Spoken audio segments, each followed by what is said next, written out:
आज आम्ही हे जे आंदोलन आहे वेंगुर्ले शहरात करत आहोत. गेल्या आठवडाभरापासून सिंधुदुर्ग जिल्ह्यात सर्व तालुक्यांमध्ये आंदोलन आमचं चालू आहे. महाराष्ट्र प्रदेश काँग्रेसचे आमचे अध्यक्ष आदरणीय सपकाळजी यांनी आम्हाला निर्देश दिले की रघुपती राघव राजाराम या वाक्याचा उल्लेख करत सत्याग्रह करायचा आहे.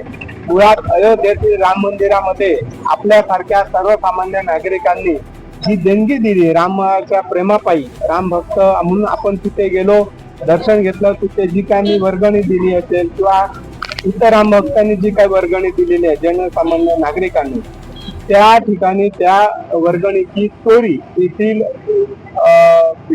विश्वस्त जे आहेत, जे भाजपा माइंडेड आहेत, त्यांनी चोरी केलेली आहे. त्यांवर अजून कोणतीही कारवाई झालेली नाही. कोणताही निर्णय त्याबाबत मोदी सरकार घेत नाहीये. मोदी सरकारने राम मंदिराचा मोठा इश्यू केला होता. भूमिपूजनापासून ते राम मंदिर उद्घाटनापर्यंत ते तयार झालेलं नसताना पण त्यांनी घाईघाईत केलं. सगळीकडे मोदी चमकत होते. मग ह्यावेळी मोदींनी त्या ठिकाणी जिम्मेदारीने पुढे यायला हवं होतं आणि ही जी देणगीपेटी ज्यांनी लूट केलेली आहे त्यांबाबत आदरणीय मोदींनी बोलायला हवं होतं, परंतु त्यांनी बोललेले नाही. या सर्व भ्रष्टाचारी लोकांना तिथे शिक्षा झाली पाहिजे, त्यांच्यावर गुन्हे दाखल झाले पाहिजेत. ते झालेले नाही. म्हणून महाराष्ट्र प्रदेश काँग्रेसच्या आदेशानुसार आज आम्ही सिंधुदुर्ग जिल्ह्यामध्ये देखील आज सर्व आमचे ज्येष्ठ नेते आहेत, पदाधिकारी आहेत, सर्वांसमेत आज आम्ही हे सत्याग्रह इथे करत आहोत. मध्ये राम मंदिराची चोरी झालेली आहे.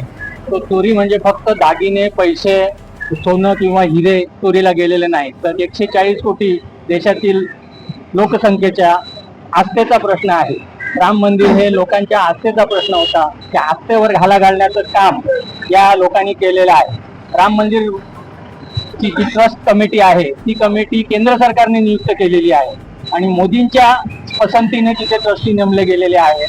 तर या भाजपच्या वरिष्ठ नेत्यांच्या सहकार्याशिवाय किंवा त्यांना माहिती असल्याशिवाय एवढी मोठी चोरी होऊ शकत नाही. हजारो कोटींची चोरी तिथे झालेली आहे.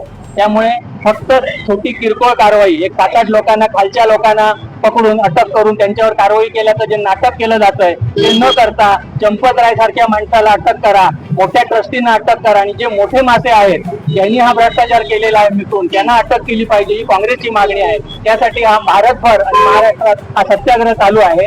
जोपर्यंत या मोठ्या लोकांवर कारवाई होणार नाही तोपर्यंत हा काँग्रेसचा सत्याग्रह चालू राहील आणि मोठ्या लोकांना अटक केल्यानंतर त्यांच्याकडून जे माहिती मिळेल त्याच्यामध्ये पूर्ण भाजप आणि RSS ची लोक ह्याच्यामध्ये आहेत आणि RSS आणि भाजपने हे मंदिर लुटण्याचं काम केलेलं आहे.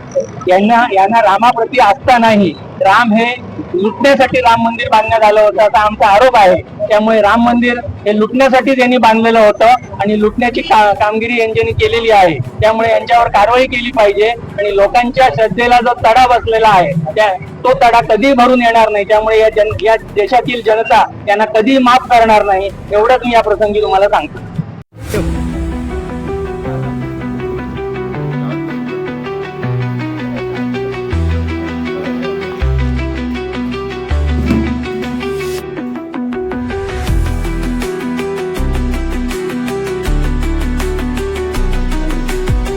कोकण संवादच्या ताज्या घडामोडींसाठी चॅनलला सबस्क्राईब करा आणि बेल आयकॉनला क्लिक करा.